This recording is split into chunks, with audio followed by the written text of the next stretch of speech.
Cześć, z tej strony Tomek z Wilczyński Studio. Zapraszam Was do obejrzenia mojego campervana.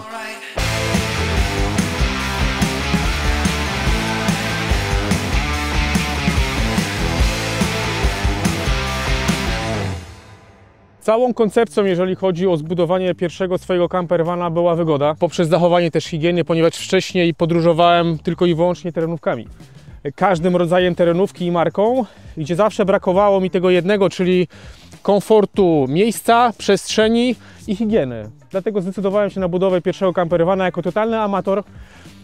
I wyszło tak jak wyszło, zaraz Wam opowiem, jeżeli chodzi o detale konkretne na podstawie tego modelu. Mamy przed sobą Citroena z 2019 roku z przebiegiem jakby rozruchowym dla tych samochodów, czyli około 85 000 km. Pełna książka serwisowa, Salon Polska, także jakby sam zakup był bardzo ważny bazy. Udało mi się kupić w bardzo dobrym stanie i na podstawie najwyższego modelu i najdłuższego wybrałem to za cenę wagi oczywiście, o której wiadomo, że trzeba walczyć przy tego typu projektach.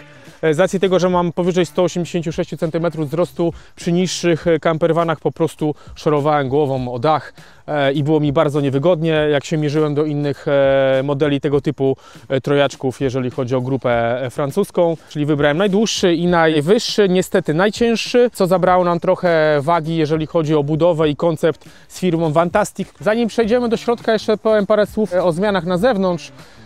Jeżeli chodzi o dodatkowe oświetlenie, które zaciągnąłem z tematów terenowych, czyli oświetlenie samochodu z boku i z tyłu, które jest fajne w nocy, tak zwane szperacze. Doposażyliśmy o reflektory dodatkowe z przodu halogeny, ponieważ same lampy fabryczne nie domagają, jeżeli chodzi o ilość światła w nocy w stosunku do nowych lamp w nowych samochodach 2-3-letnich, także warto mieć coś też do doświetlenia z przodu, jak się jeździ w trasy. Jest o wiele bezpieczniej. Przechodząc sobie dalej, takim głównym problemem, nad którym długo spędziłem, jeżeli chodzi o rozmyślania, była ilość szyb zastosowanych dodatkowych w tym samochodzie, tak żeby za bardzo go też nie przeszklić, bo tu też chodzi o wagę, ale żeby jednak to światło docierało do środka. Zdecydowałem się z dwóch stron na szyby typowo kamperowe otwierane. Jestem z nich zadowolony, ponieważ sprawdzają się na co dzień, jeżeli chodzi o użytkowanie kampera wewnątrz, o gotowanie, o samą przejrzystość i o komfort, jeżeli chodzi o cyrkulację powietrza. Standardowo w większości campervanów zamontowaliśmy u góry markizę marki Fiamma, model F80S w kolorze czarnym, tak żeby gdzieś fajnie się konotował z tą naszą grafiką, o której sobie zaraz opowiem, żeby było więcej tego koloru właśnie czarnego przeważało nad tym białym, który był w standardzie. Nie zapomnieliśmy o podwoziu. Z tyłu podwozie jest wzmocnione specjalnym zawieszeniem, które jakby pozwala na dźwiganie codziennie tej masy, bo trzeba nie zapominać o tym, że samochód praktycznie cały czas ważył około 3,5 tony załadowany razem z pasażerami, także standardowe zawieszenie długo z tyłu nie wytrzymuje z racji doświadczenia moich znajomych. Opony letnie, bo stosuję letnie i zimowe, nie stosuję opon wielosezonowych, nie jestem fanem i zwolennikiem tego rozwiązania. O największej masie nośności na sztukę, jaka jest możliwa na rynku, z marki Continental, tak też, żeby też wytrzymywały i były bezpieczne. Dla młodej latorośli domontowałem stopień, żeby się jej łatwiej wchodziło, bo wcale nie jest tak nisko, jak się wchodzi i schodzi. Jak już sobie tu stoimy, to opowiem o grafice. Miały być drzewa, miał być las. Jest to takie moje naturalne środowisko wilka. Także wszystko się wpisuje, cały zamysł campervana, jestem zadowolony. Tak jak miałem w głowie, tak żeśmy u nas okleili ten projekt. Jestem osobą aktywną, uprawiającą wiele sportów od zawsze, chociaż głównym docelowym tematem przewodnim budowy tego campervana były wyjazdy rowerowe, o których zaraz też jeszcze wspomnę. Jeżeli chodzi o wnętrze zabudowy, domontowaliśmy hak, który jest ważny, ponieważ też ciągam na przyczepach różnego rodzaju zestawy, rowery, motocykle, pojazdy pływające. Także to też gdzieś musiało się znaleźć, oczywiście zabrało kolejną wagę. Kamera cofania też pomaga, osobiście uważam, że to jest konieczność przy tak długich samochodach. Nie każdy potrafi tym jeździć. Ja też nie jestem mistrzem kierownicy, jeżeli chodzi o manewrowanie takim dużym autem pomiędzy ciasnymi uliczkami. Jak już tu jesteśmy, to sobie zaczniemy też od pokazania tyłu. Standardowo jeździ ze mną jeden rower. chociaż wysokość bagażnika jest przewidziana na 2 sztuki roweru, tak żebyśmy mogli komfortowo sobie przewozić 2 rowery, dlatego tak wysoko zostało zamontowane łóżko, żeby można było po prostu rowery wkładać bez ich kompletnego rozkładania. Ta cała zielona zabudowa za rowerem mieści w sobie elementy, o których też zaraz opowiem, bo tam jest i zbiornik wody, i są akumulatory po lewej stronie, po prawej stronie jest cała rozdzielnia elektryczna. U góry, jak widzicie, ale to na pewno też pokażemy Wam wewnątrz, jest też cała część sypialniana. Ona jest w miarę szeroka i długa właśnie dlatego, z racji tego mojego wzrostu. Całe wnętrze jest podświetlane, jeżeli chodzi o ten magazyn roboczy, także oświetlenie wewnętrzne, nawet takie prozaiczne jak bagażnika, się bardzo fajnie przydaje, ponieważ czasem wieczorem się kończy jakieś wyprawy, się nic nie widzi, co się wkłada i wyciąga z tego samochodu. Jeszcze jest jedna rzecz tutaj domontowana, prysznic zewnętrzny, który wyciągam i sobie opłukuje rowery lub inne rzeczy, które tutaj wkładam i używam aktywnie. Można też się gdzieś tam opłukać samemu. Jeszcze tego w tym sezonie nie próbowałem. Za zimno na razie. Obicie drzwi jest fajne i właściwe moim zdaniem, ponieważ jednak się izoluje i to się sprawdza. Wygląda też ładnie estetycznie od wewnątrz. Od zewnątrz zresztą też. To co, zapraszam Was do środka. Wnętrze jest najważniejsze. Typowe wnętrze busa. Usunęliśmy grodzie, która pozwoliła zdobyć trochę tej przestrzeni.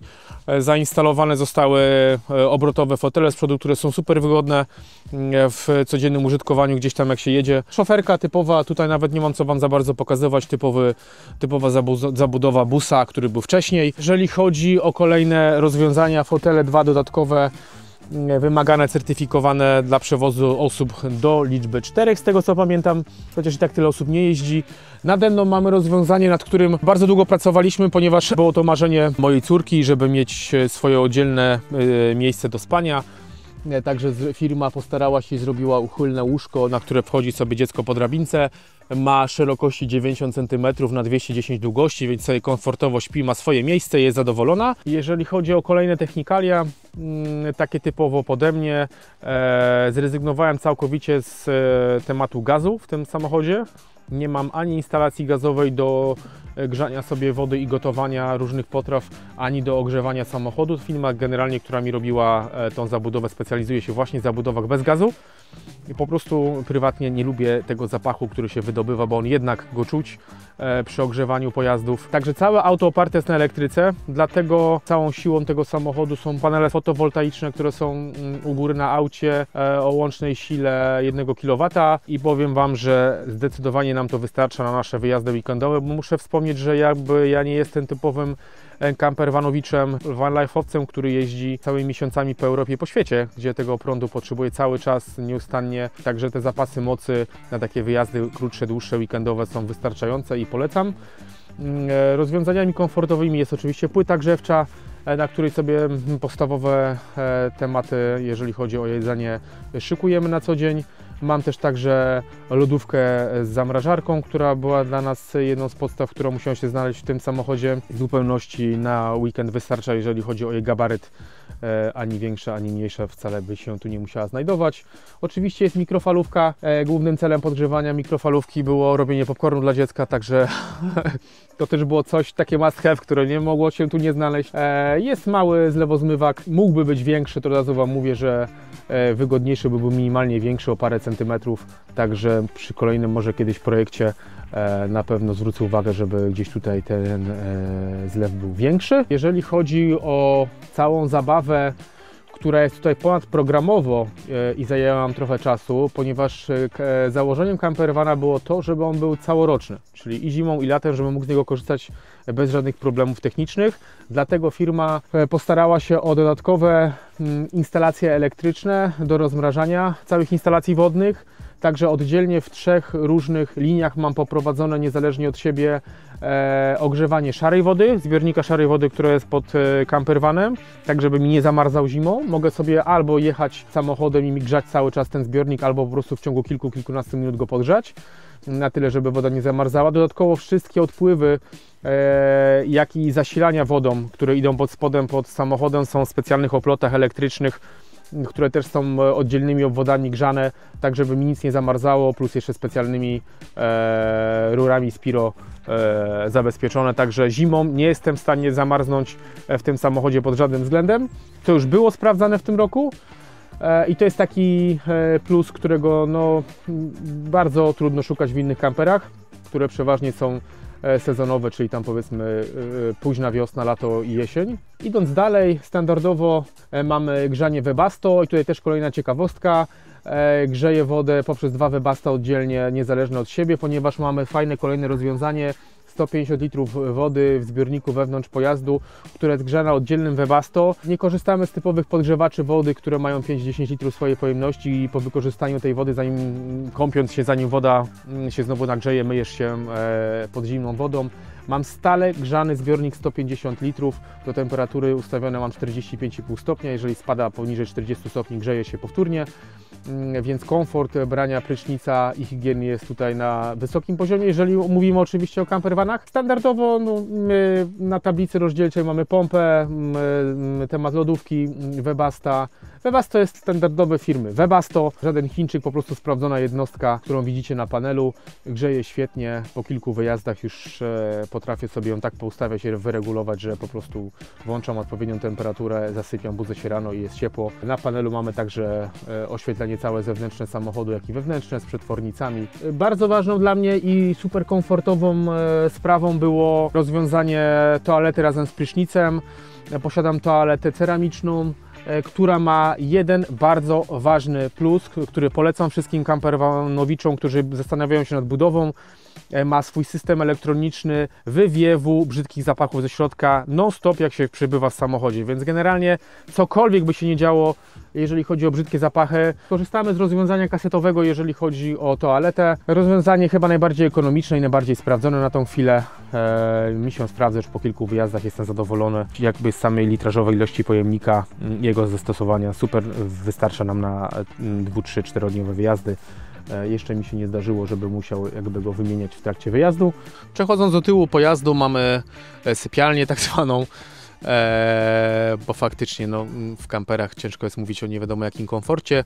Mamy poszerzone łóżko maksymalnie ile da się w projekcie, tak żeby zachować ten komfort. Z tyłu znajduje się telewizor z wszystkimi podpięciami, ze wszystkimi kanałami na tą chwilę popularnymi, dostępnymi jak Netflixy i innego typu rozwiązania, jeżeli chodzi o telewizję. Mamy router, który też jest obsługiwany na tyle, że i po pierwsze dostarcza nam internet do całego pojazdu, jak jesteśmy w trasie.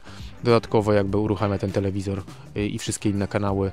Jeżeli chodzi o system szafek, też jakby podczas projektowania całego campervana miałem nad nimi kontrolę i znajdują się w tych miejscach, które uważałem za stosowne. Jeżeli chodzi o pojemność, ich jest, powiem Wam szczerze, że nawet delikatnie za mocno skrojona na nasze potrzeby, także jest super wygodnie. Jeszcze mógłbym sobie dopakować parę rzeczy, ale tak jak mówię, nie potrzebujemy, bo nie wyjeżdżamy też na długie okresy. Dlatego jeżeli chodzi o szafki, mamy komfort na bardzo, bardzo dużym plusie. Tak jak wcześniej wspominałem, po jednej i po drugiej stronie mamy okna kamperowe. Szczerze je polecam. Niż takie zwykłe okno wklejone. Sam komfort otworzenia czasem przy gotowaniu albo przy wietrzeniu sobie kampera, jak sobie stoi gdzieś na polu kempingowym lub też w innym miejscu albo w lesie, po prostu na miejscu, w którym sobie aktualnie stacjonujecie, jest rewelacyjny, nie do porównania do normalnych okien. Jeżeli chodzi o górę, mamy wentylację z jednej strony, wentylator in-out, który bardzo fajnie wyciąga temperaturę i parę przy gotowaniu. To też polecam, żeby Wam te szyby nie parowały przy dłuższym gotowaniu. Z tyłu mamy typowe okno kamperowe, uchylne, żeby dodawało trochę więcej światła i wentylowało sobie to powietrze, czy w dzień, czy w nocy. Jest tak samo zamykane markizą góra-dół, więc można zrobić sobie i ciemno, i jasno i dostosować sobie to tak, żeby było Wam wygodnie. Każde z tych okien, czyli 4, bo jeszcze jest jedno boczne, sypialniane, posiada markizę. Wspominałem o wysokości campervana nad głową. Mam jakieś jeszcze z 20-30 cm, no powiedzmy 20 cm prześwitu. Bardzo mi na tym zależało, także jeżeli chodzi o kolorystykę wnętrza, czyli dobór drewna do kolorów zielonego matu, to też była moja decyzja, ponieważ firma dysponuje ogromną ilością wzorników, różnego rodzaju materiałów. Można zrobić sobie campervana a la bling bling, glamour, albo można zrobić sobie takiego typowego leśnego, jak ja chciałem. Jeżeli chodzi o zasilanie różnego rodzaju telefonów, tabletów, laptopów, rowerów, praktycznie w każdym miejscu co metr w tym campervanie mam i oddzielne gniazdka 230 puszczone z przetwornic, tak żeby wytrzymało ładowanie roweru, to było najważniejsze. Elektryków, tak to zostało przeliczone. Mamy też podpięcia różnego rodzaju USB, także jestem w stanie się w każdym miejscu naładować praktycznie mocno nie przemieszczając po campervanie, co jest też wygodne, bo nie zawsze jestem w stanie rower z racji pogody naładować na zewnątrz, który stoi, dlatego ładujemy sobie je wewnątrz. Dzięki, że zostaliście ze mną do końca, jeżeli chodzi o tego campervana. Zapraszam do dyskusji w komentarzach na temat Waszych campervanów, przemyśleń na temat tego campervana, Waszych rozwiązań. Także dzięki i widzimy się przy następnym odcinku.